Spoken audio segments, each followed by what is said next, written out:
what's up? Well, welcome back to Fordy Runs. If this is your first time at Fordy Runs, make sure you smash that pink button down there that says subscribe on it. Go to our Facebook page and join the Fordy Runs running community and check out the description. There's loads of cool things down there.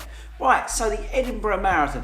Have you signed up or are you going to sign up? Well, I've got Chris from Here We Are Running. He's going to give us a review of the 2019 Edinburgh Marathon. So over to you, Chris. Hi guys, Chris here from Here We Are Running. And today I'm going to give you my review of the Edinburgh Marathon. Now, if you want to see how my race went, then there's a video over on my channel, which I'm sure Fordy will put a link to. But for now, let's get straight stuck into my review of the Edinburgh Marathon 2019. So let's start with what happened before the race itself. And I booked online about a year beforehand. It was nice, simple, straightforward to do. And then in the months and weeks leading up to the event, they sent out regular emails, which I found informative and useful to have.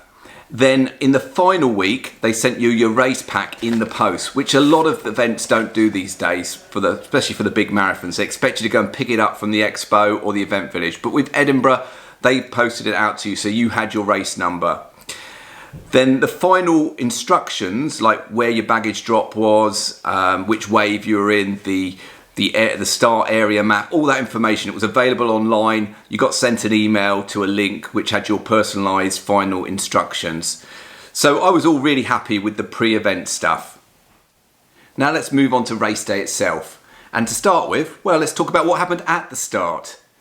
I actually thought it was very well organised. The waves were all laid out in the streets which were surrounding the start area.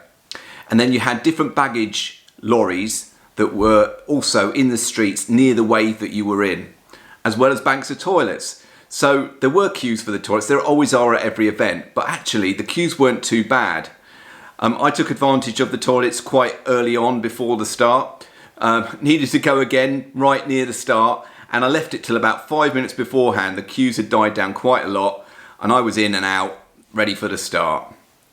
The PA system they had there was really good as well, so they were keeping us informed. They were also pumping out some really inspiring, motivational music. All of that went really well, and yeah, the start was good. Let's talk about the race itself. And the route, well, I found that really interesting actually, because it takes in both the city of Edinburgh as well as the scenic coastline. You start up by the university and you wind your way down through the streets of Edinburgh towards the coast. You take in the Royal Mile as well as the Scottish Parliament, and you go through Holyrood Park before you get to the coast.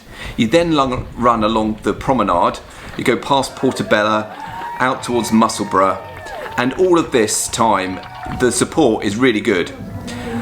But once you get past Musselburgh, you're then getting into a more sort of scenic section of coastline that takes you all the way to the turnaround point, which is about mile 17 and a half.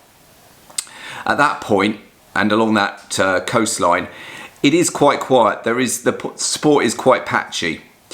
But as you do the turnaround, you then go into the grounds of a stately house, which I found again really sort of nice and scenic.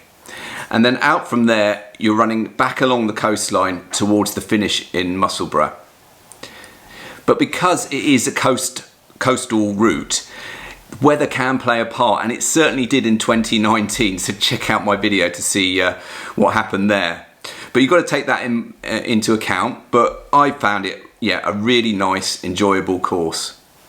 Now when you get to the finish in Musselburgh, you run along a finishing straight, which you got the crowd supporting you, you've got large PA system pumping out music, really good running in along that finishing straight to the finish.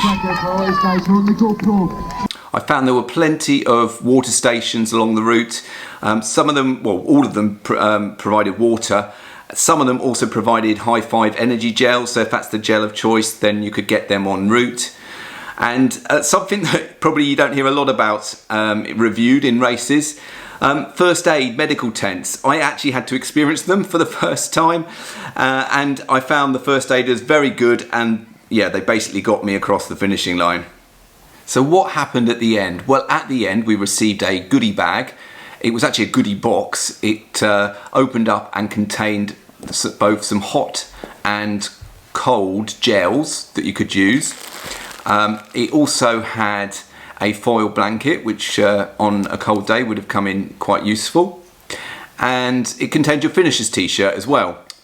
We also received a really nice 26.2 medal with a Scottish tartan ribbon to it. And then afterwards we could enjoy the event village. It was quite a large event village. It had lots of food outlets at it that you could choose from. And then after you'd had enough there, you could get a bus back to Edinburgh. Now the buses, you could pre-order your event bus if you wanted to, but I believe that was a bit more expensive than just using the normal public transport. So we just went with normal public transport. Wasn't too far a walk to go to get a public bus, and that got us back to where we were going in Edinburgh. So guys, overall, I thoroughly enjoyed Edinburgh Marathon as an event.